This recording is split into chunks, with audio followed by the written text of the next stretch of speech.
اللهم إني أسألك علما نافعا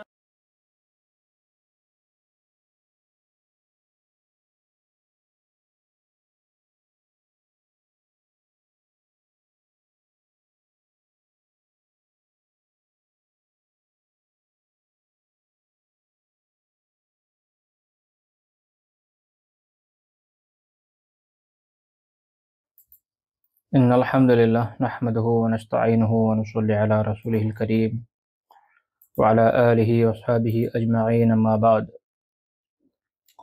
আমরা বিগত পর্বে আলোচনা করেছিলাম যে যারা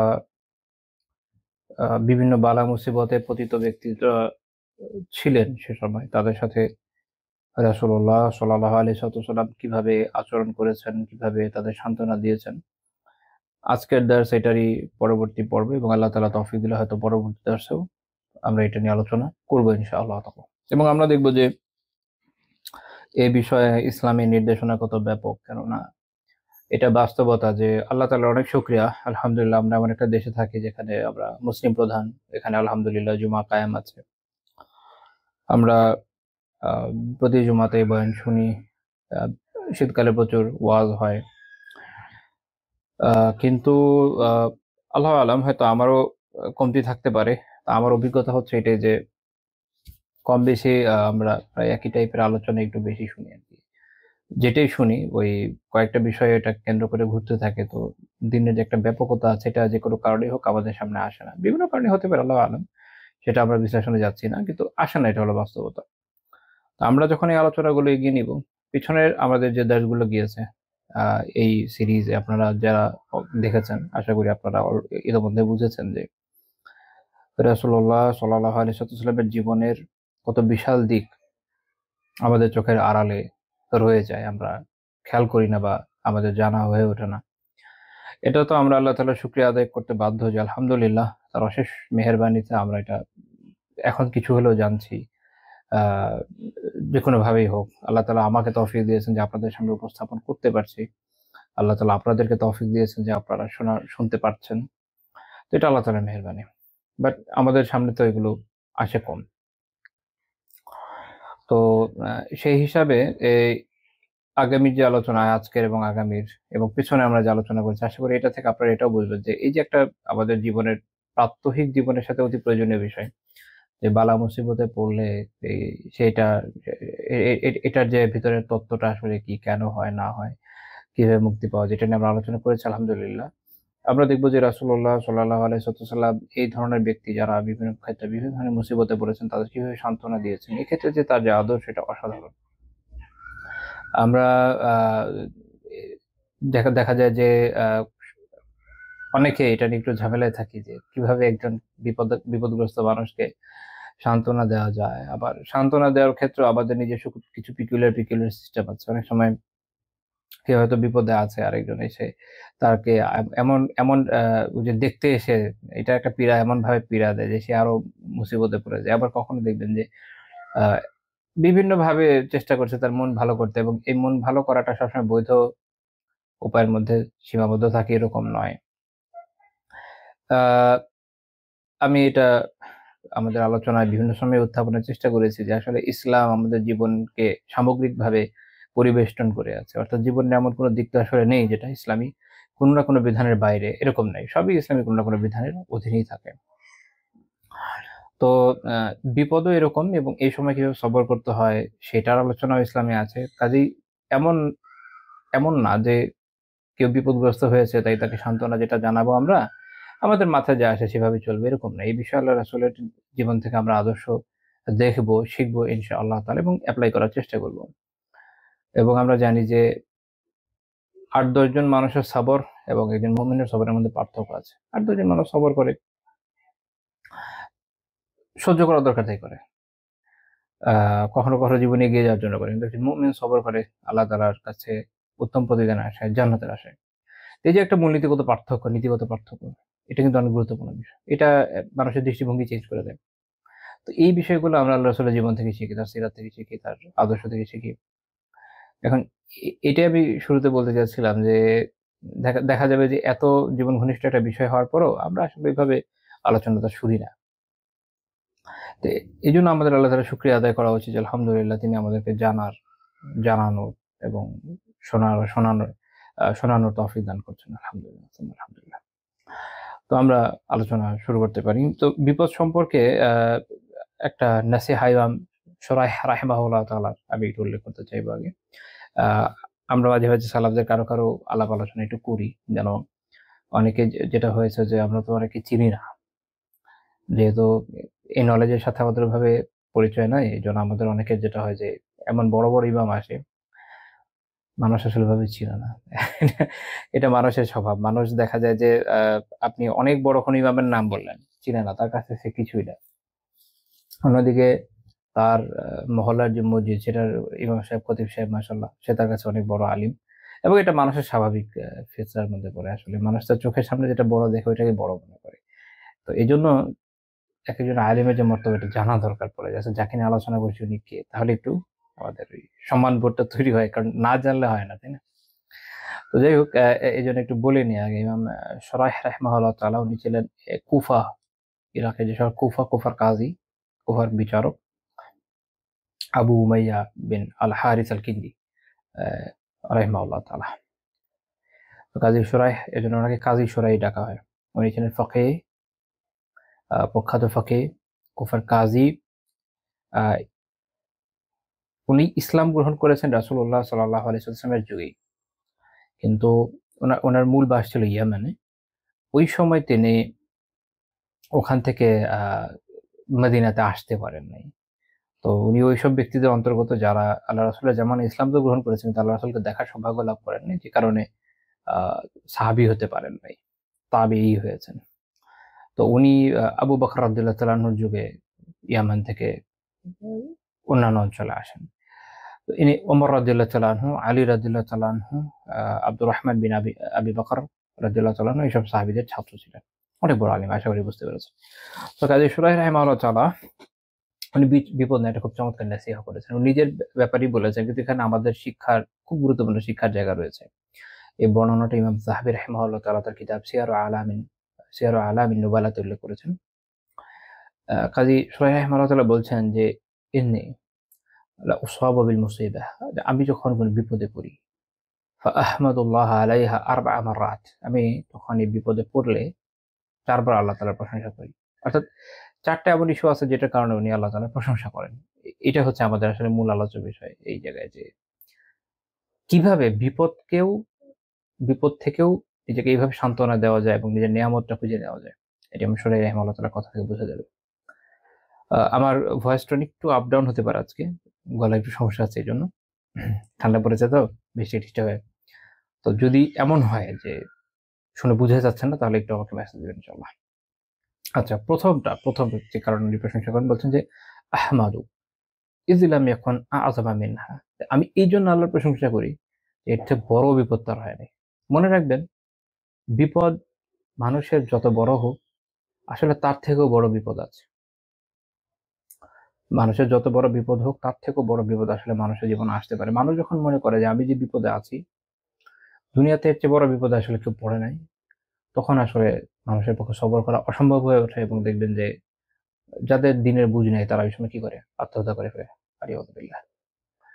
কিন্তু এটা মনে করার উচিত নয়, এবং এটা মনে করার কোনো কারণও নাই যে আমি দুনিয়ার সবচেয়ে বড় বিপদে পড়ে গেছি। কারণ ওভারঅল বিপদের লিস্ট যদি খুঁজেন, মানুষ এত রকমের বিপদে পড়ে, এমন বিরল বিষয়ে মানুষ আক্রান্ত হয়, এমন বিরল রোগে মানুষ পড়ে, এমন ভয়ানক ধরনের ক্ষতি মানুষের শরীরের বিভিন্নভাবে হয়ে যায়, বা বিভিন্ন ধরনের আর্থিক ক্ষতি হয়, বিভিন্ন ধরনের সমস্যায় মানুষ পড়ে, যে এগুলো পড়তে গেলে আপনি আপনি হয়তো মানসিকভাবে অসুস্থই হয়ে যাবো, এগুলোর পরিমাণ এতই বেশি।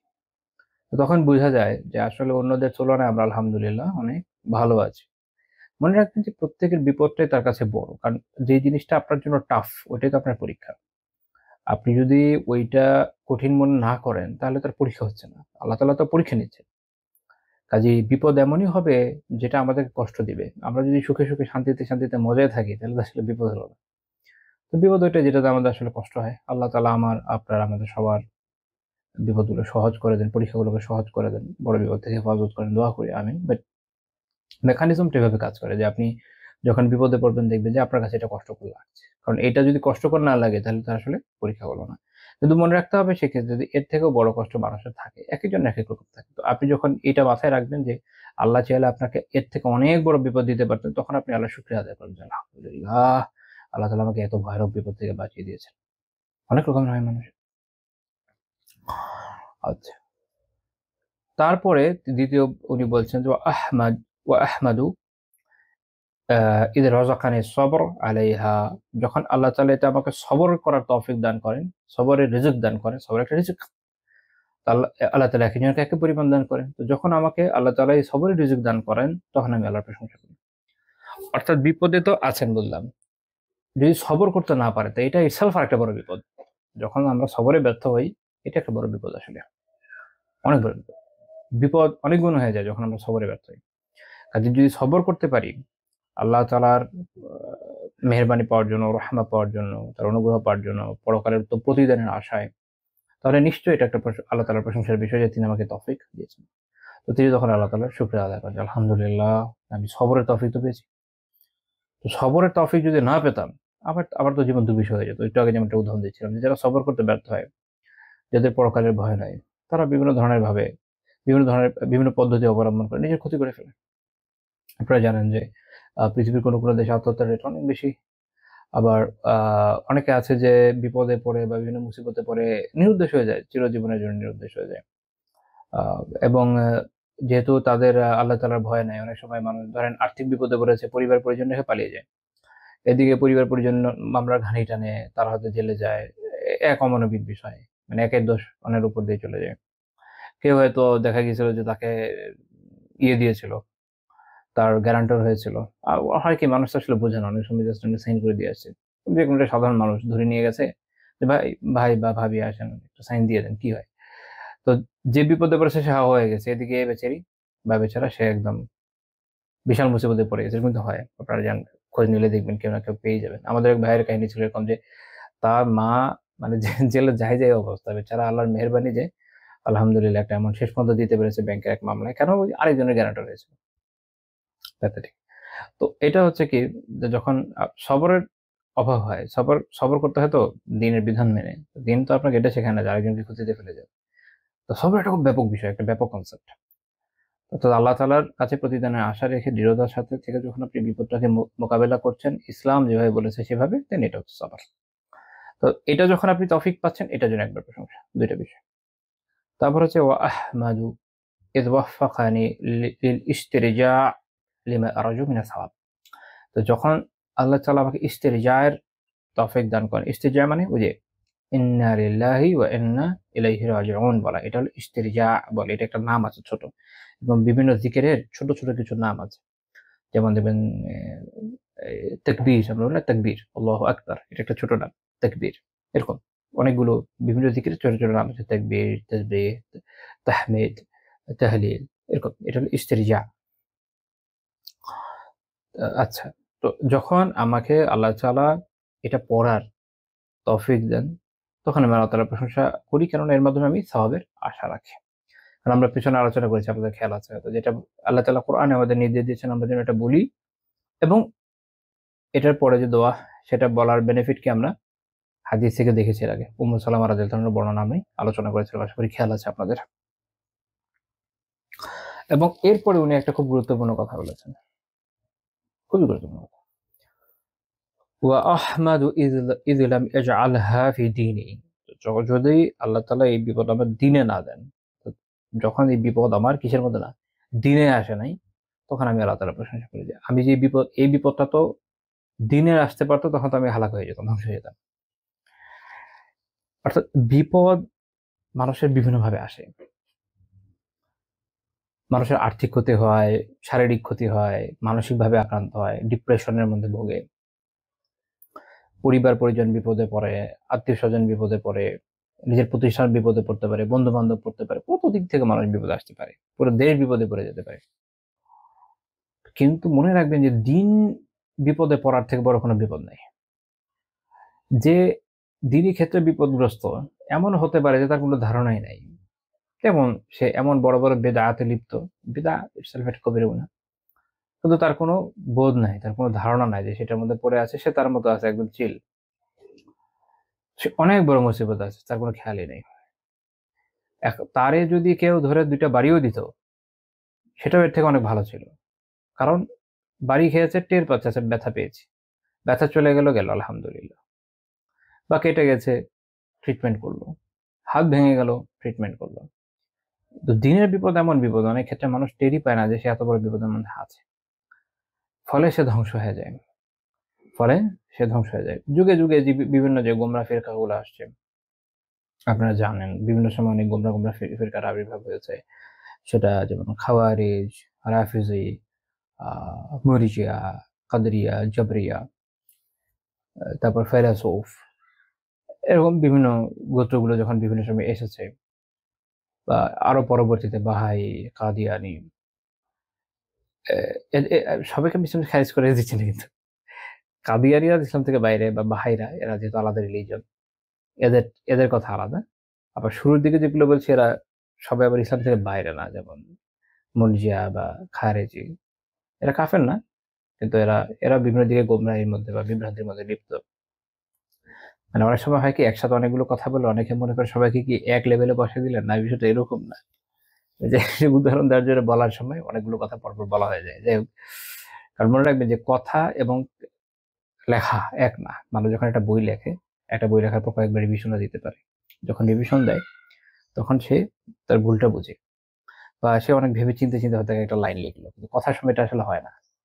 এজন্য আলিমদের কথার চেয়ে তাদের লেখার গুরুত্ব বেশি।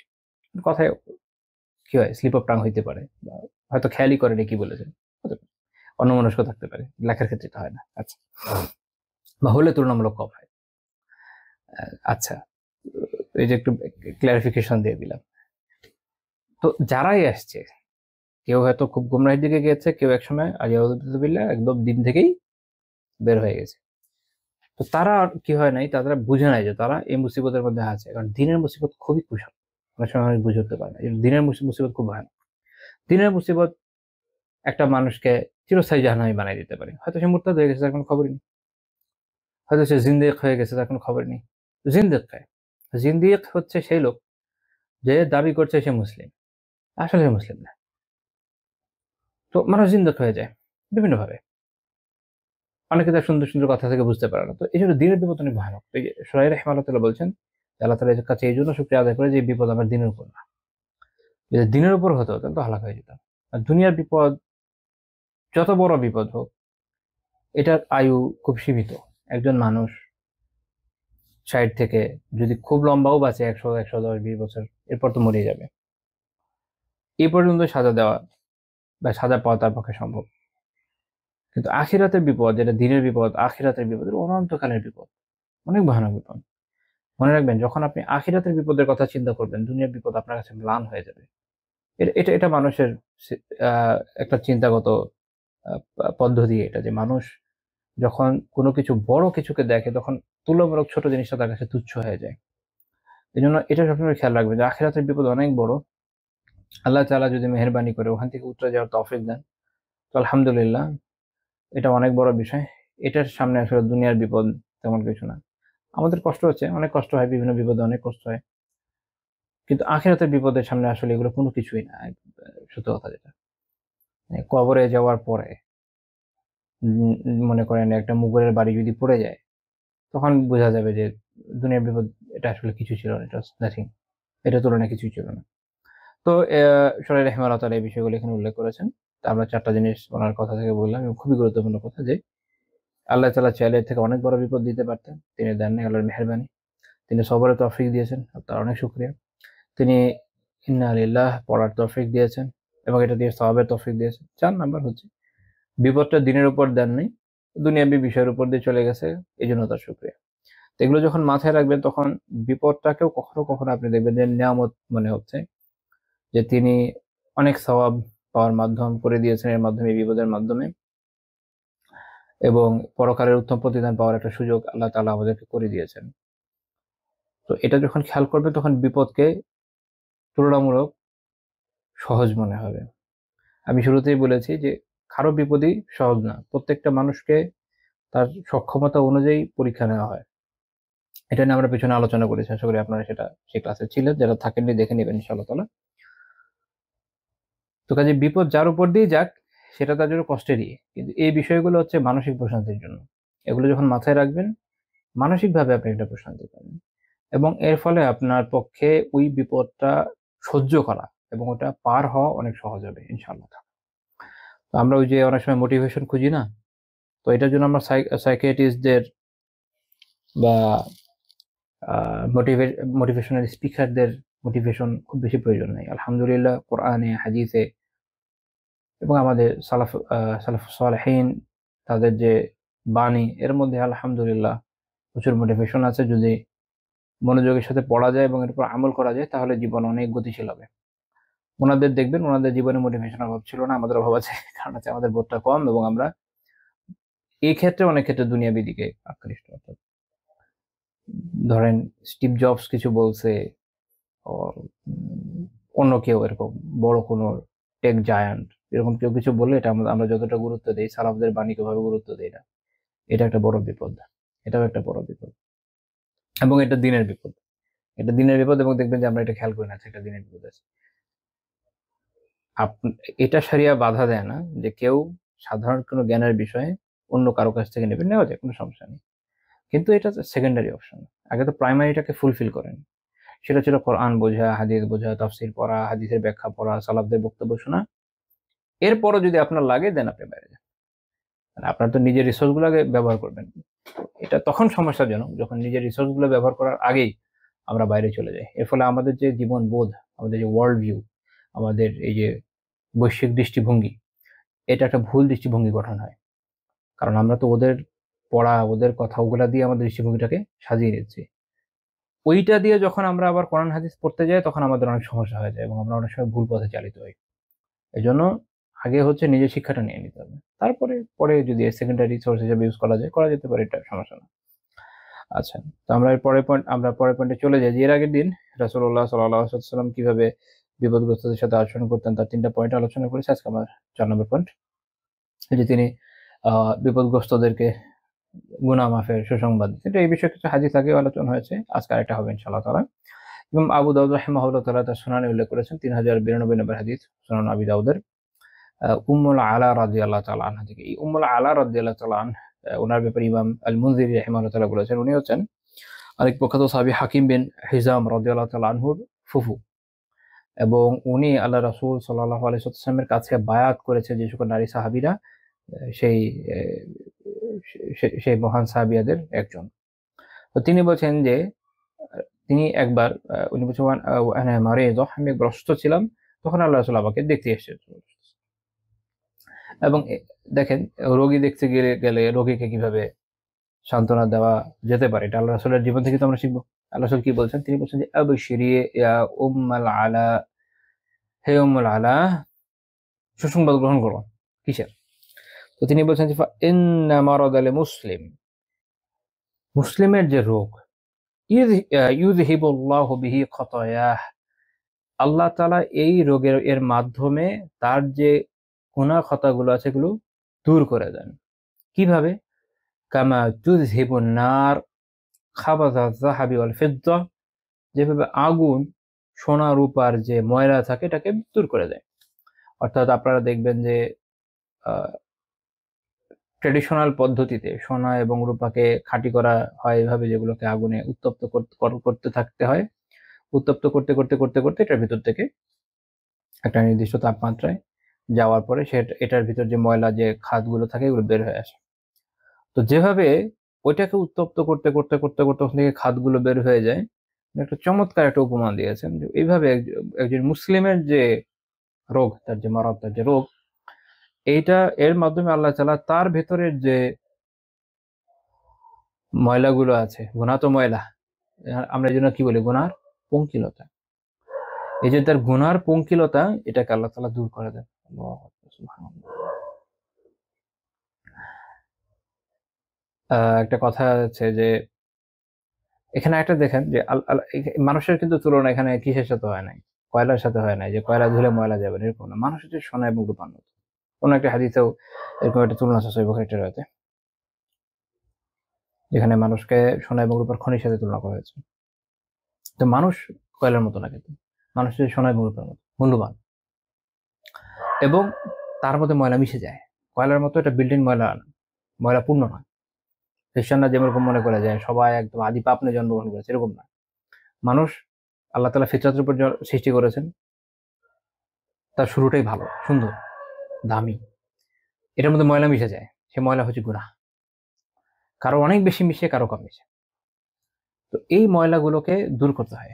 কিভাবে দূর করবে? সোনা এবং রূপাকে যেভাবে আগুন দিয়ে উত্তপ্ত করতে থাকলে একসময় এটা বের হয়ে যায়, একটা নির্দিষ্ট তাপমাত্রায় গিয়ে, জাস্ট একটু আগুন দিলে কিন্তু যাচ্ছে না, একটা নির্দিষ্ট তাপমাত্রা যাওয়ার পর দেখবেন ময়লাটা বের হয়ে যাবে।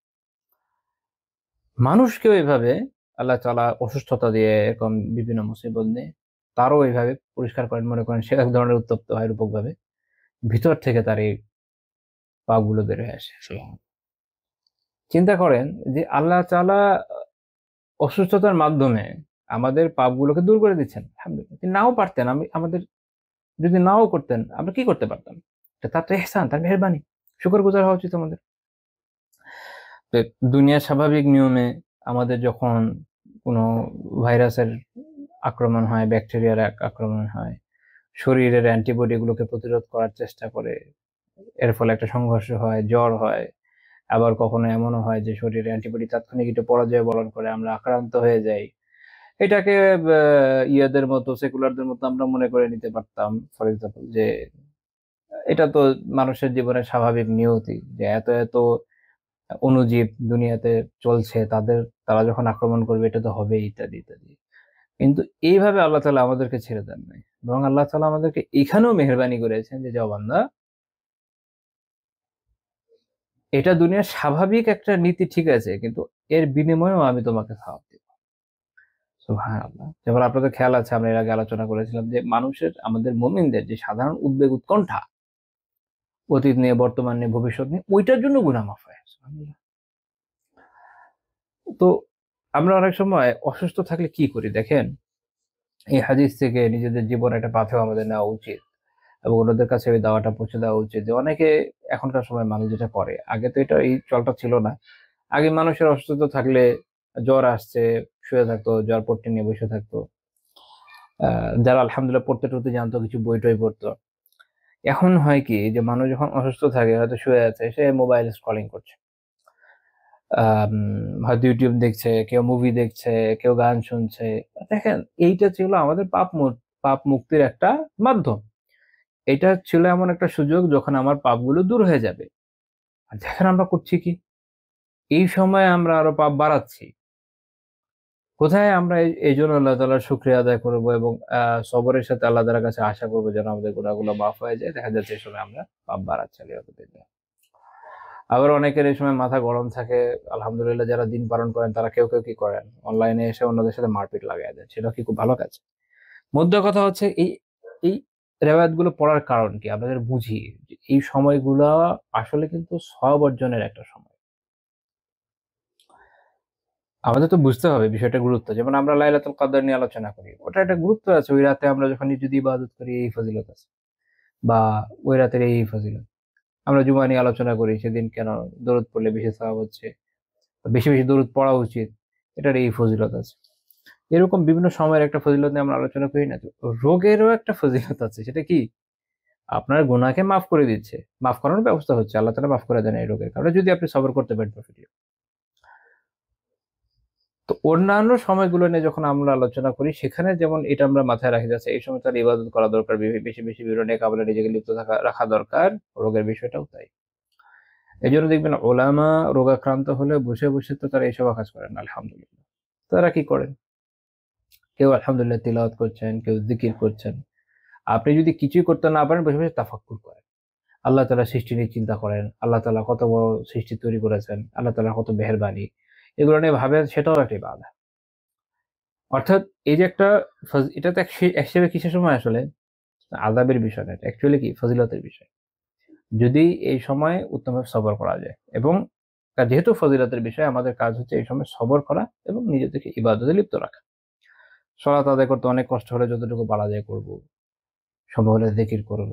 কারণ এমন রোগ খুব কম লোকেরই হয় যারা একদম ঠোঁটও নাড়াতে পারেন না, তাই না? এটা অনেক কম লোকের হয়। ম্যাক্সিমাম রোগগ্রস্ত মানুষ যারা, তাদের পক্ষে ঠোঁট নাড়ানো সম্ভব, এবং এটা বড় অংশের পক্ষে উঠে বসে তিলাওয়াত করা সম্ভব, বা দিনী কিতাব তো পড়া যায়, এরকম অনেক কিছু করা যায়। বা আপনি ধরেন ইউটিউবেই ধরেন কথা কথা দিনী লেকচার শুনেন, দর্শ শুনেন, আলহামদুলিল্লাহ, তাতেও তো সওয়াব হচ্ছে, ইলম অর্জন হচ্ছে। অর্থাৎ এই সময়টার মূল্যায়ন করতে হবে। আমরা কিন্তু এটা করি না, আমাদের দৃষ্টিভঙ্গিটা চেঞ্জ হয়ে গেছে। আমরা কি মনে করি, অসুস্থ ভালো লাগতেছে না কিছু, কি করব? আর কেউ হয়তো মুভি দেখছে, কেউ হয়তো নাটক দেখছে, কেউ হয়তো গান শুনছে, কেউ হয়তো আড্ডা মারছে, অনেকে ফ্রেন্ডদের ফোন দিয়ে লম্বা সময় আড্ডা দেয়। মনে রাখেন যে এই সময় আপনি আড্ডা দিয়ে তো আসলে কোনো ফায়দা পাচ্ছেন না। হ্যাঁ, আপনার মনে হবে যে আমার মন একটু ভালো হয়।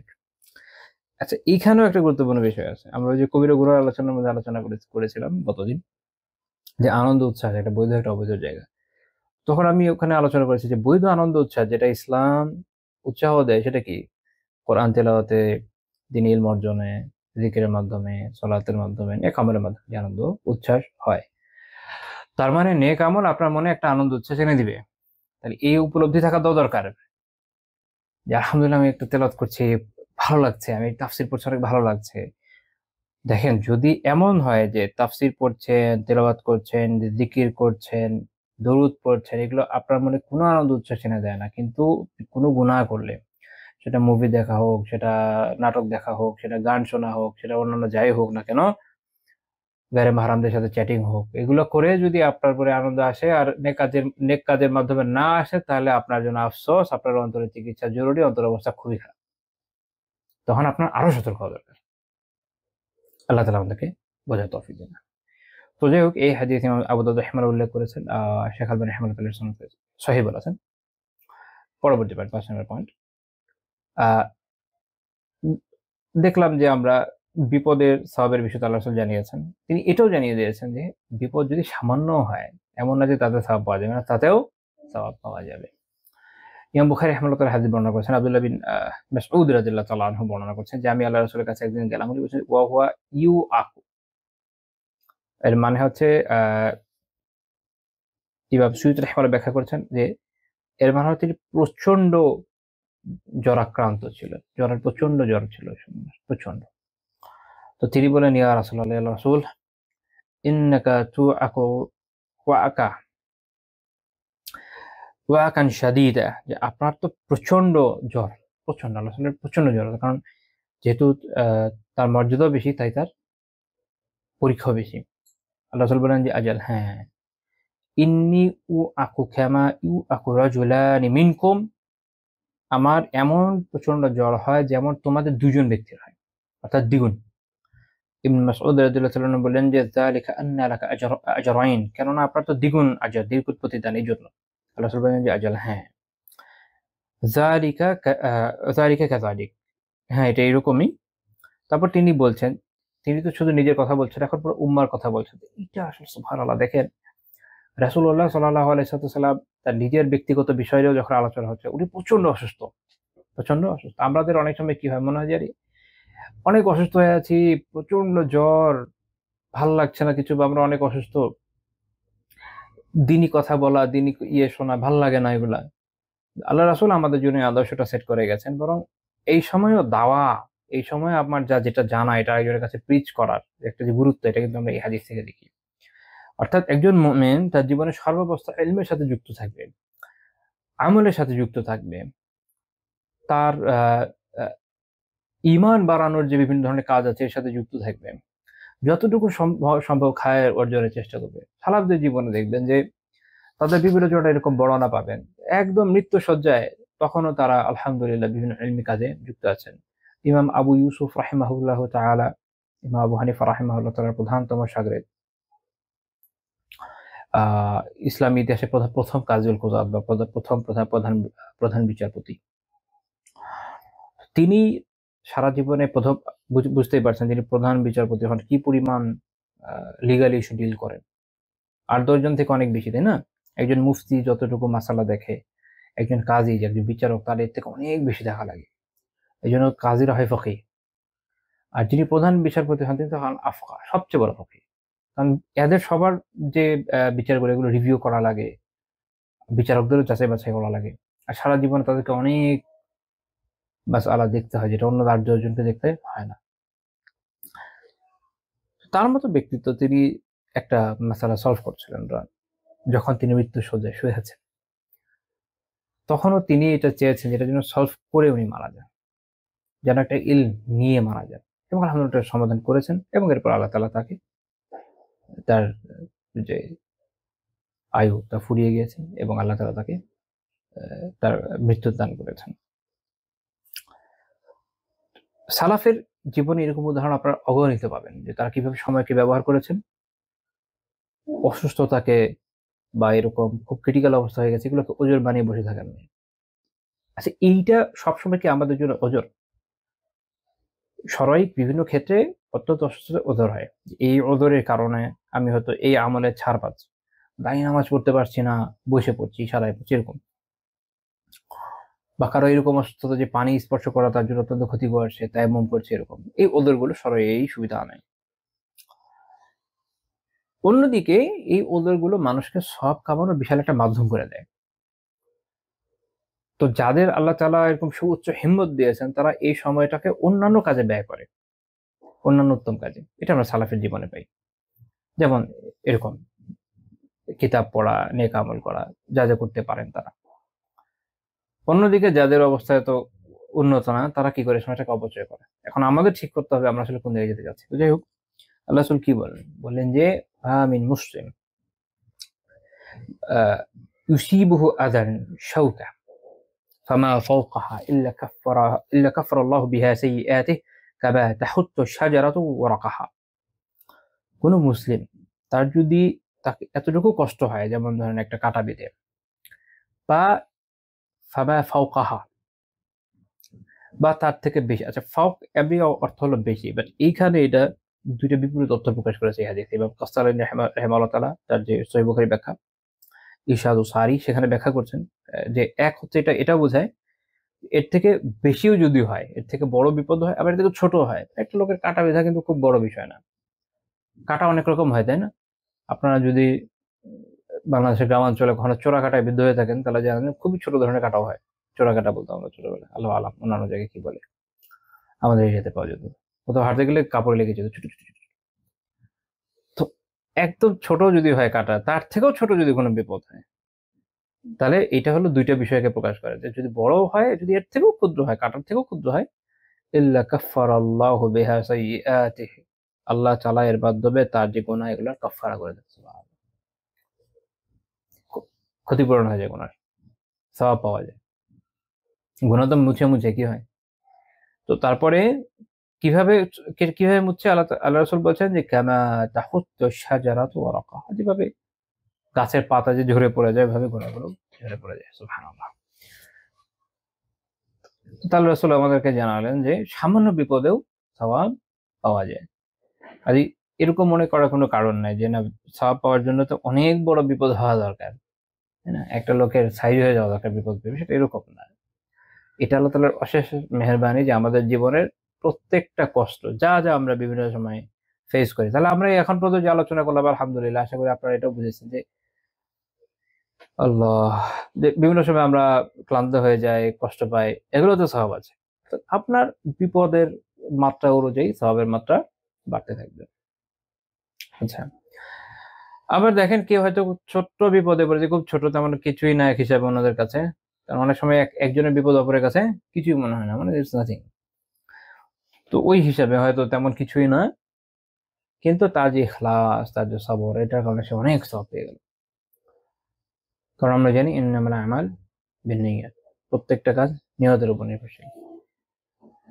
অন্যদিকে আরেকজনের দেখা গেল যে অনেক বড় বিপদে পড়েছে, কিন্তু তার মধ্যে সবর নাই, তার মধ্যে অহংকার তৈরি হলো, এবং অথবা সে আল্লাহ তাআলা নাশুকরি করলো, ফলে এটা তার জন্য কোনো হয়তো সওয়াবই আনয়ন করলো না, অথবা উল্টা গুনাহ হয়ে গেল, অথবা করলেও এমন সিচুয়েশনে দেখা গেল যে খুব অল্প আসলো সওয়াব। তো কাজেই কোনো বিষয়কে তুচ্ছ ভাবার দরকার নেই। আচ্ছা, তারপরে পয়েন্টে যে 6 নম্বর পয়েন্ট, যারা এরকম বিপদগ্রস্ত তাদেরকে রাসূলুল্লাহ সাল্লাল্লাহু আলাইহি ওয়াসাল্লাম জানাতেন যে সবরের প্রতিদান হলো জান্নাত। সবরের প্রতিদান হচ্ছে জান্নাত। আমরা আম্মার রাদিয়াল্লাহু তাআলা আনহু, আম্মার বিন ইয়াসির রাদিয়াল্লাহু তাআলা আনহু যে ঘটনা, এটা তো আমরা জানি, তাই না? যে বনি মাখজুমের ওনারা আহ, আজাদ দাস ছিলেন, যদি আমার খেয়াল আছে আজাদ দাস ছিল। তো যখন তারা ইসলাম কবুল করলেন, ইয়াসির রাদিয়াল্লাহু তাআলা আনহুকে, তার স্ত্রী সুমাইয়া রাদিয়াল্লাহু তাআলা আনহাকে, তাদের ছেলে আম্মার রাদিয়াল্লাহু তাআলা আনহুকে, তাদেরকে প্রচন্ড কষ্ট দিয়েছিল কুফফাররা। এবং তারা তো সুমাইয়া রাদিয়াল্লাহু তাআলা আনহাকে শহীদ করে দেয়। লাগাতার যে নির্যাতন চলছিল তার এক পর্যায়ে ইয়াসির রাদিয়াল্লাহু তাআলা আনহু শহীদ হন। ওনারা ইসলামের প্রথম শহীদ। যখন ওনাদের উপর এরকম প্রচন্ড অত্যাচার চলছে, তখন ওনারা শাহাদাত লাভ করেন। অত্যাচার চলছে, এবং মনে রাখেন যে ওইটা এমন একটা সময় যে রাসূলুল্লাহ সাল্লাল্লাহু আলাইহি ওয়াসাল্লাম চাইলেও তাদেরকে ওই জায়গা থেকে মুক্ত করতে পারছিলেন না। বিভিন্ন প্রতিবন্ধকতা ছিল। যেমন আহ একটা একটা বিষয় তো আছে যে রিজিকের বিষয়। ওনার ওইরকম আর্থিক প্রশস্ততাও ছিল না। যেমন বিলাল রাদিয়াল্লাহু তাআলা আনহুকে আবু বকর রাদিয়াল্লাহু তাআলা আনহু আজাদ করেন। রাসূলুল্লাহ সাল্লাল্লাহু আলাইহি ওয়াসাল্লামের ওই সময় এরকম আর্থিক অবস্থা ছিল না যে তিনি তাদেরকে আজাদ করতেন। তো এই জন্য এই আর্থিক যে খিদমা, এটা উম্মার জন্য অনেক জরুরি যখন প্রয়োজন হয়। তো সেই সময় আল্লাহ রাসূলের এই অবস্থা ছিল যে ওনাদেরকে মুক্ত করে। তো উনি তাদের পাশ দিয়ে যাচ্ছিলেন। ইমাম হাকিম রাহিমাহুল্লাহ তাআলা তার কিতাব আল মুস্তাদরাক আলা সহিহাইনে উল্লেখ করছেন, জাবির রাদিয়াল্লাহু তাআলা আনহু বর্ণনা করেন যে একবার আন্না রাসূলুল্লাহ সাল্লাল্লাহু আলাইহি ওয়াসাল্লাম মাররা বিআম্মার ওয়া আহলিহি ওয়া হুম ইউআযাবুন যে আল্লাহ রাসূল একবার আম্মার রাদিয়াল্লাহু তাআলা আনহুর পাশ দিয়ে এবং তার পরিবারের পাশ দিয়ে যাচ্ছিলেন, এবং তারা তখন সাজাপ্রাপ্ত হচ্ছিলেন, তাদেরকে তখন সাজা দেওয়া হচ্ছিল কুফফারদের তরফ থেকে। আল্লাহ রাসূল কি বলেন? বলেন যে আবশিরু আলা আম্মার ওয়া আহলা ইয়াসির, হে আম্মার এবং ইয়াসিরের পরিবার, তোমরা সুসংবাদ গ্রহণ করো। ফাইন্না মাওইদাকুমুল জান্নাহ, কারণ তোমাদের আবাস হচ্ছে জান্নাহ। তো খেয়াল করেন, এরকম প্রচন্ড আযাবের মধ্যে যারা যাচ্ছেন দুনিয়াবি কুফফারদের তরফ থেকে, সাজা, আযাব মানে সাজা, তাদেরকে এত কষ্ট দেওয়া হচ্ছে। এবং আমরা জানি যে পরে এমন অবস্থা হয়েছে যে আম্মার রাদিয়াল্লাহু তাআলার বাবা এবং মা ওনারা শহীদ হয়ে যান, এবং আম্মার রাদিয়াল্লাহু তাআলা আনহু বাধ্য হন কিছু কুফরি কথা বলতে মুক্তি পাওয়ার জন্য। সেই সময় রাসূলুল্লাহ সাল্লাল্লাহু আলাইহি ওয়াসাল্লাম তাদেরকে সান্ত্বনা দিচ্ছেন যে তোমরা জান্নাতের সুসংবাদ গ্রহণ করো। এবং ওই সময় এটাই তার জন্য সবচেয়ে অ্যাপ্রোপ্রিয়েট সুসংবাদ দেওয়ার একটা ব্যাপার ছিল, বা সবচেয়ে অ্যাপ্রোপ্রিয়েট অ্যাপ্রোচ ছিল। এটা থেকে তো একটা আমরা জানলাম যে সবরের প্রতিদান হলো জান্নাত। আরেকটা বিষয় দেখেন, আমরা এখান থেকে এটাও বুঝি যে কেউ যখন অনেক বিপদে থাকে তখন তাকে এভাবে সান্ত্বনা দেওয়া উচিত যে সবর করো, ইনশাআল্লাহ তাআলা তোমরা এর বিনিময়ে জান্নাত পাবো। আল্লাহ রাসূল তো যেহেতু তার কাছে ওয়াহী নাজিল হতো, তিনি সরাসরি বলে দিতে পারতেন কে জান্নাতি কে জাহান্নামী। আল্লাহ তাআলা যদি তার কাছে ওই তথ্যটা দিয়ে দিতেন আল্লাহ তাআলার কাছে প্রাপ্ত তথ্য অনুযায়ী। আমাদের তো আর এই সুযোগ নেই। আমরা শুধুমাত্র সুসংবাদ এটা জানাইতে পারবো। হ্যাঁ, আমরা এরকম হাদিস থেকে জানি যে সবরের প্রতিদান হলো জান্নাত, কাজেই সবর করেন। এরকম প্রচন্ড কষ্টের মধ্যেও তাদেরকে যখন এই সুসংবাদ দেওয়া হয়েছে, তারা কি এই যে আমাদের এখনকার অনেক মানুষের মতো রিয়াকশন দিচ্ছে, আরে ভাই প্যান প্যান করেন না তো, বা এগুলো বললেন না। অনেকে দেখবেন যে তাদেরকে যদি সবরের কথা বলা হয়, তারা এমন ভাবে রিয়াক্ট করে যেটা ইটসেলফ একটা আরেকটা গুনার দিকে তাকে ধাবিত করে। এমনিতে তো সবর করলে ওই সময় সওয়াব হতো, কিন্তু এই যে নাশুকরি করছে এমনিতেই, তাকে যখন সবরের কথা বলা হয় তখন সে এটা নিয়েও কটূক্তি করে। কখনো কখনো মানুষ এমন ধরনের কথা বলে ফেলে যেগুলো কুফর, ইসলাম থেকে হয়তো তাকে বেরি করে দিচ্ছে।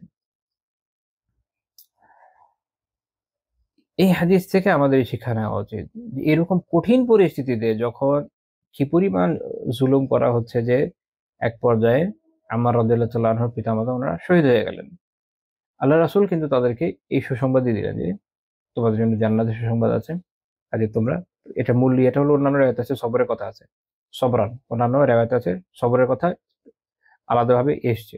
মুস্তাদরাকেই আরেকটা হাদিসে আরেকটা রেওয়ায়েতে সবরের কথা এসছে। আমি সবগুলো একসাথে বর্ণনা করছি, কিন্তু বর্ণনা করার সময় একটা সিঙ্গেল রেওয়ায়েতকে সামনে রাখছি, যেটা মুস্তাদরাকের 5666 নম্বর হাদিস। আচ্ছা, তো কাজী উনি যে যে সবরের কথা বললেন এবং তাদের বিনিময়ে জান্নাতের সুসংবাদ দিলেন, এবং এই সাহাবীরাও এটাকে এভাবে যে গ্রহণ করলেন, এখান থেকে হচ্ছে আমাদের এই শিক্ষা নিতে হবে আমরা যেন এই সময়ে যে কোনো বিপদের সময় কেউ যখন আমাকে সবরের কথা বলে আমি যেন তাকে আমার কল্যাণকামী হিসেবে গ্রহণ করি, এবং এই জন্য তার জন্য দোয়া করি আল্লাহ তাআলা তাকে এই জন্য উত্তম প্রতিদান দিই। এবং মনে রাখতে হবে যে মানুষের বিপদ যত বেশি হোক না কেন, এই সময়েও তাকে এই নাসিহা দেয়া কল্যাণকর, যদি তার ইমানি অবস্থা ভালো থাকে। এখন ইমানি অবস্থা যদি ভালো না থাকে তাহলে তো একটা ভিন্ন বিষয়, সে হয়তো ওই ধরনের রিয়েক্ট করবে, যেমন একটু আগে আমি আলোচনা করছিলাম। তো এই হাদিস ইমাম হাকিম রাহিমাহুল্লাহ তাআলা উল্লেখ করে বলেছেন সহিহুন আলা শারতি মুসলিম, এবং মুসলিমের শর্ত অনুযায়ী উনি বলছেন সহিহ। যাহাবী রাহিমাহুল্লাহ যে তালিক ইয়ে মানে যে তালখিস, ওখানে উনি একই কথা বলছেন যে ইমাম মুসলিম রাহিমাহুল্লাহ তাআলা শর্ত অনুযায়ী সহিহ। আচ্ছা, 7 নম্বর পয়েন্ট, যে তিনি বিপদগ্রস্তদেরকে জান্নাত এবং যে উচ্চ মর্যাদা এটার কথা বলে সান্ত্বনা দিতেন এবং জানিয়ে দিতেন যে এটা তোমরা পাবা, এটার মাধ্যমে সান্ত্বনা দেওয়া, এই যে কি প্রতিদান আছে তাদের সামনে। আমরা এই বিষয়ে কয়েকটা বর্ণনা ইনশাআল্লাহ তাআলা আজকে দেখব। সহিহ বুখারীর একটা বর্ণনা, আবু সাঈদ রাদিয়াল্লাহু তাআলা বলছেন যে নারীরা আল্লাহ রাসূলকে একবার বললেন যে গলাবানা আলাইকা রিজাল ফাজআল লানা ইয়াওমান মিন নাফসিক, আমাদের উপরে পুরুষরা আপনার কাছে প্রাধান্য নিয়ে নিয়েছে, অর্থাৎ পুরুষরাই তো সবসময় আপনার নিয়ে যায়, আমরা তো পাই না, কাজে আমাদের জন্য আপনার নিজে থেকে আপনি একটা দিন ঠিক করে দেন। তো রাসূলুল্লাহ সাল্লাল্লাহু আলাইহি ওয়াসাল্লাম তাদের জন্য একটা নির্দিষ্ট স্থান, নির্দিষ্ট দিন, সময় ঠিক করে দিলেন। তো সেখানে অনেক বিষয় তিনি তাদেরকে ওয়াজ করলেন, তার মধ্যে এটাও বললেন যে মা মিন কুন্না ইমরাআতুন তুকদ্দিমু সালাসাতিন মিন ওয়ালাদিহা ইল্লা কানা লাহা হিজাবাম মিনান নার, তোমাদের মধ্যে যদি কোনো নারীর 3টা সন্তান তার আগেই মারা গিয়ে থাকে, হ্যাঁ, তার অগ্রগতি হয়, অর্থাৎ তার আগেই মারা গিয়ে চলে গিয়ে থাকে, তো তার জন্য জাহান্নাম থেকে পর্দা হবে, আড়াল হবে। সুবহানাল্লাহ। তো একজন নারী বলল যে ওয়াসনাতাইন, যদি 2জন হয়, আল্লাহ রাসূল বলেন ওয়াসনাতাইন, যদি 2জন হয় সেও হবে। সুবহানাল্লাহ। এটা অন্যান্য কিছু বর্ণনা থেকে জানা যায়, একজন হলেও হবে ইনশাআল্লাহ। তো এইভাবে যারা এই ধরনের বিপদে রয়েছে তাদের এই সুসংবাদ দেওয়া হলো। এখন কারো যদি সন্তান মারা যায়, পিতামাতা মারা যায়, নিকটাত্মীয় কেউ মারা যায়, কাছের কেউ মারা যায়, এখন যে মরার সে তো মরে গিয়েছে, সেইটার জন্য মাতম করে তো কোনো লাভ হবে না, কিন্তু যদি উত্তমভাবে সবর করা যায়, উত্তম প্রতিদানের আশা করা যায়, আল্লাহ তাআলার সন্তুষ্টি অর্জনের চেষ্টা করা যায়, তাহলে এইটাই পরকালের মুক্তির বড় একটা পাথেয় হয়ে যেতে পারে। ইসলাম আমাদেরকে এটাই শেখায়, বাস্তবতাকে অস্বীকার করা নয়, বরং বাস্তবতার সাথে তাল মিলিয়ে সঠিকভাবে ওই জিনিসটাকে ডিল করা, যেটা আমরা ফেস করছি, সামনে সামনে যেটা আসছে, এটা থেকে পালিয়ে না গিয়ে ওটাকে ফেস করা, এবং কিভাবে আমরা এগিয়ে যেতে পারি সেই শিক্ষাটা ইসলাম আমাদেরকে দেয়। ইসলাম আমাদেরকে এটা শেখায় না যে এখন এটা কান্নাকাটি করে সারা জীবন ধ্বংস করে ফেলে, এরকম না। বাকি কারো কারো আসলে তো আবেগের বিষয় ভিন্ন থাকে, কেউ কেউ অনেক বেশি আবেগী হয়, সম্ভবত আমরা জাতি হিসাবে অতিমাত্রায় আবেগী। তো এটা আলাদা কথা। তো এমনিতে আমাদের শিক্ষাটা হচ্ছে এখানেই, যে আমরা যেন আবেগকে এই পর্যায়ে নিয়ে না যাই যে এটা আমাদের ধ্বংসের কারণ হয়, যে আল্লাহ তাআলা আমাদের এটা বোঝা তৌফিক দেন এবং মানারও তৌফিক দেন। ইমাম মুসলিম রাহিমাহুল্লাহ তাআলা একটা হাদিস উল্লেখ করেছেন, সেটা হচ্ছে এরকম, আহ, আবু হাসান রাহিমাহুল্লাহ তাআলা তিনি আবু হুরায়রা রাদিয়াল্লাহু আনহুকে বললেন যে আমার 2জন ছেলে, 2টা সন্তান মারা গেছে, তাই আপনি আমাকে আল্লাহ রাসূল থেকে এমন কোন হাদিস বর্ণনা করেন যেটার মাধ্যমে এই সন্তানদের ব্যাপারে আমি মনে একটা শান্তি পাই। এখানে এখানেও একটা শিখার বিষয় দেখেন এই তাবির জীবন থেকে, যে উনি উনি তো একটা মানসিক কষ্টে আছেন, তিনি আল্লাহ রাসূল এই বিষয়ে কি জানিয়েছেন এটা জানতে আবু হুরায়রা রাদিয়াল্লাহু তাআলা আনহুর কাছে গেছেন।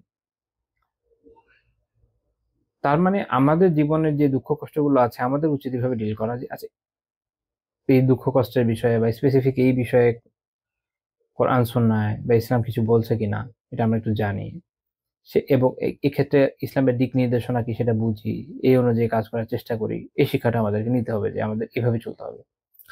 আবু হুরায়রা রাদিয়াল্লাহু তাআলার নাম, হ্যাঁ, তারপর তিনি আল্লাহ রাসূলের কথা এভাবে উল্লেখ না করে হাদিস বর্ণনা করেছেন, বাট আল্লাহ রাসূলের কথা যে সিগারুহুম দাআমিসুল জান্নাহ, তোমাদের যে ছোট সন্তানরা এরা হচ্ছে জান্নাতের প্রজাপতি। ইয়াতালাক্কা আহাদুহুম আবাহু ওয়া ক্বালা আবাওয়ায়ে, তোমাদের কেউ একজন এরা যারা এই যে এরা যারা এইসব জান্নাতি শিশু, যে এদের কেউ তার বাবাকে বা পিতা, অন্য বর্ণনা বলছে, অথবা তিনি বলছেন যে পিতা মাতা উভয়কেই, তারা কি করবে? তাদের সাথে মিলিত হবে। ফায়াখুযু বিসাওবিহি আও ক্বালা বিয়াদিহি কামা আখুযু আনা বিসানিফা সাওবিক হাযা। যে তিনি বলছেন যে তারা এরপর তাদের এই পিতামাতার বা পিতার পরিধানের বস্ত্র ধরবে বা হাত ধরবে। তিনি বলছেন যেভাবে আমি তোমার কাপড়ের আঁচল ধরছি, এভাবে তিনি ব্যাখ্যা করে দিচ্ছেন। ফালা ইয়াতানাহা আও ক্বালা ফালা ইয়ানতাহি হাত্তা ইউদখিলাহু আল্লাহু ওয়া আবাহুল জান্নাহ।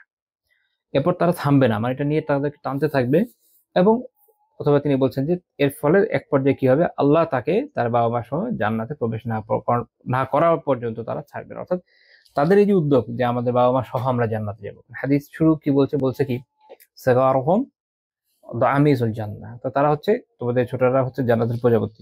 তো তারা তো জান্নাতি, কোনো কনফিউশন নেই, কিন্তু তারা তাদের বাবা মা কিভাবে টেনে নিয়ে যাবে জান্নাতে, শর্ত অবশ্যই আছে, কারণ তাদেরকে তো ইমান ধরতে হবে, বাবা মাকে কাফের হতে হচ্ছে না। তো যখন এরকম হবে তারা তাদেরকে জান্নাতে নিয়ে যাবে। তো জান্নাত এমন একটা বিষয়, এটা মুমিনের পেইনকে হিল করে। যখন কারো ছোট সন্তান এরকম মারা যায়, তো তার তো অনেক পেইন থাকে। তো যখন সেইটা বুঝে যে না, আমার সন্তান তো আসলে দুনিয়াতে কতটুকু উত্তম থাকতো তার থেকে অনেক উত্তম জায়গায় আছে, তখন সে মানসিক প্রশান্তি লাভ করে যে সে জান্নাতে আছে। আবার দেখেন, আমরা একটা কথা বলি না, ইন্তিকাল করা। ইন্তিকাল মানে কি? ইন্তিকাল মানে স্থানান্তর। কাজী ইয়াজ রাহিমাহুল্লাহ তাআলা একটা কথা আছে, ইমাম নববী রাহিমাহুল্লাহ তাআলা বলেছেন সহিহ মুসলিমের ব্যাখ্যা, যে আমাদের অবস্থান হচ্ছে এরকম যে আমরা এটা বলি না যে ধ্বংস হয়ে যাচ্ছে, শেষ হয়ে যাচ্ছে, এরকম না, এটা ইন্তেকাল হচ্ছে। অর্থাৎ জীবনের একটা পর্যায় থেকে আরেক পর্যায়ে চলে যাচ্ছে। দুনিয়াবী জীবনে আগে ছিল রুহের জগৎ, রুহের জগৎ থেকে দুনিয়ার জীবনে আসছে, দুনিয়ার জীবন থেকে বারজাখের জীবনে ইন্তেকাল হয়ে যাচ্ছে, চলে যাচ্ছে, শেষ হয়ে যাচ্ছে না, কিন্তু ধ্বংস হয়ে যাচ্ছে না অ্যাকচুয়ালি। এটা একটা পর্যায়, এটা একটা ক্রম, একের পর এক আসবে, এরপরে পুনরুত্থান হবে, এই হবে। কাজে এই স্টেপের পরে পরের স্টেপে চলে গেছে, পরের স্টেপে সে অনেক ভালো আছে। এটা যখন মানুষ জানে তখন তার শান্তি লাগে। যদিও দুনিয়ার যে অবস্থান, সেখানে তো সে তাকে, তার সন্তানকে, তার পরিচিত জনকে মাটি চাপা দিয়ে আসছে। আল্লাহ তাআলার কাছে দোয়া করি, আল্লাহ তাআলা আমাকে, আপনাকে, আমাদের সবাইকে তৌফিক দিন, আমাদের সন্তানের নেক হায়াত পায়। আমি বাট এই বিষয়গুলো আমরা জেনে রাখি, যে বিপদের বিষয়গুলোকে কিভাবে ডিল করতে হয়, শরিয়া আমাদেরকে কি শেখায়। আহ ইমাম তিরমিজি রাহিমাহুল্লাহ তাআলা একটা হাদিস উল্লেখ করেছেন, সেটা সুনান তিরমিজির 1021 নম্বর হাদিস। আবু মুসা আশআরী রাদিয়াল্লাহু আনহু বর্ণনা করেন যে রাসূলুল্লাহ সাল্লাল্লাহু আলাইহি ওয়াসাল্লাম বলেছেন, ইযা মাতা ওয়ালাদুল আবদি ক্বালা আল্লাহু লিমালাইকাতিহি, যখন কোনো বান্দার সন্তান মারা যায়, আল্লাহ তাআলা তখন ফেরেশতাদেরকে বলেন, ক্বাবাতুম ওয়ালাদা আবদি, যে তোমরা আমার বান্দার যে সন্তান থাকে তার জান কবজ করে এনেছো। ফেরেশতারা বলেন হ্যাঁ। আল্লাহ তাআলা যে জানেনি, এটা একটা তাদেরকে যে জিজ্ঞেস করা। তো আল্লাহ তাআলা বলেন যে খাবাতুম সামাতা ফুয়াদি, তোমরা তার যে অন্তরের ফসল তা তুলে এনেছো। তো তারা বলে যে হ্যাঁ। অন্তরের ফসল কেন বলা হলো? এর কারণ হচ্ছে, এটার কারণ নিয়ে অনেক অনেক আলোচনা করেছে। ইবনুল আসির রাহিমাহুল্লাহ তাআলা নিহায়াতে উল্লেখ করছেন যে বৃক্ষের যেমন ফল হয়, এমনি ব্যক্তির ফল হচ্ছে তার সন্তান, তার সাথে তার সাথে সংযুক্তের জন্য তার অন্তরের ফল সে। আবার কেউ কেউ ভাবে বলছেন যে যেহেতু তার যে মুহাব্বত অন্তরের সাথে যুক্ত খুব বেশি, এবং তার প্রতি যে একটা টান থাকে, এজন্য সন্তান এই টানের এই যে ভালোবাসা, এটারই তো ফল একরকম। স্ত্রীর সাথে একটা প্রচন্ড টান, ভালোবাসা, তার ফল হিসেবে এই সন্তানরা আসে, এবং তার সাথে একটা যে কি বলে এটাকে, সংযুক্ততা থাকে আত্মিক। তো এই জন্য হচ্ছে অন্তরের ফল। তো তারা যখন বলে হ্যাঁ, তখন আল্লাহ তাআলা বলে মাযা ক্বালা আবদি, আমার বান্দা কি বলেছে? তো তখন তারা বলে যে হামিদাকা ওয়াস্তারজা, তারা আপনার প্রশংসা করেছে। আলহামদুলিল্লাহ আলা কুল্লি হাল, আমরা জানি একটা দোয়া বলা যায় যে মানুষ যখন এমন কিছু দেখে যেটা তার অপছন্দনীয়। আয়েশা রাদিয়াল্লাহু আনহা বলেছেন যে কানা রাসূলুল্লাহ সাল্লাল্লাহু আলাইহি ওয়াসাল্লাম ইযা রাআ মা ইউহিব্বু, আল্লাহ রাসূল যখন এমন কিছু দেখতেন যেটা তিনি পছন্দ করতেন, তো তিনি বলতেন আলহামদুলিল্লাহিল্লাযী বিনি'মাতিহি তাতিম্মুস সালিহাত, সকল প্রশংসা সে আল্লাহ তাআলা যার নিয়ামতে নেক কাজ পূর্ণতা লাভ করে। ওয়া ইযা রাআ মা ইয়াকরাহ, আর যখন এমন কিছু দেখতেন যা তিনি অপছন্দ করতেন, বলতেন যে আলহামদুলিল্লাহি আলা কুল্লি হাল, সর্ব অবস্থাতে আল্লাহ তাআলার প্রশংসা। সুন্নাহ তিরমিজির হাদিস, শেখ আলবানী রাহিমাহুল্লাহ তাআলা হাসান বলেছেন। তো কাজেই যখন এরকম বিপদে যাচ্ছে, এটা কষ্টের বিষয়, খারাপ লাগে, তো আলহামদুলিল্লাহ আলা কুল্লি হাল। কেমন আছেন কেউ জিজ্ঞেস করলো, এখন কি বলবে যে আল্লাহ তাআলার প্রশংসা করবে না? তখন কি বলবো যে আলহামদুলিল্লাহ আলা কুল্লি হাল। যদিও তার উপর দিয়ে বিপদ যাচ্ছে, তো তখন আমরা কি বলি? আলহামদুলিল্লাহ আলা কুল্লি হাল, সর্বোচ্চ আল্লাহর প্রশংসা। আচ্ছা, এবং সে ওই যে ইন্না লিল্লাহ বলে। আপনাদের মনে আছে এর আগে আমি দোয়াটা শিখিয়েছিলাম, আপনাদেরকে দিয়েছি, সহিহ মুসলিম একটা লম্বা দোয়া, উম্মু সালামা রাদিয়াল্লাহু তাআলা আনহা থেকে বর্ণিত। তো এই দোয়াটা যখন পড়বে কেউ, তো ফায়াকুলুল্লাহ, তখন আল্লাহ কি বলেন? আল্লাহ বলেন যে উবনু লিআবদি বাইতান ফিল জান্নাহ, আমার এই বান্দার জন্য জান্নাতে একটা বাড়ি নির্মাণ করো। ওয়াসাম্মুহু বাইতুল হামদ, এবং এটার নামকরণ করো বাইতুল হামদ, হামদের বাড়ি, হামদ গৃহ। কারণ সে যেহেতু আল্লাহ তাআলা প্রশংসা করেছে, তাই আল্লাহ তাআলা তার জন্য তার এই বিশেষ একটা আলাদা বাড়ি তৈরি করে দিবেন জান্নাতে। তিরমিজি রাহিমাহুল্লাহ হাদিসকে হাসান গারীব বলেছেন। তো এখান থেকে আমরা যেটা বুঝতে পারলাম যে বিপদ তো আসবে, এটা স্বাভাবিক, এটা বিভিন্ন রকমের হতে পারে, এবং মানুষের জীবনে সবচেয়ে বড় বিপদের মধ্যে অবশ্যই তার সন্তান সন্ততির যে ক্ষতি, এটা রয়েছে।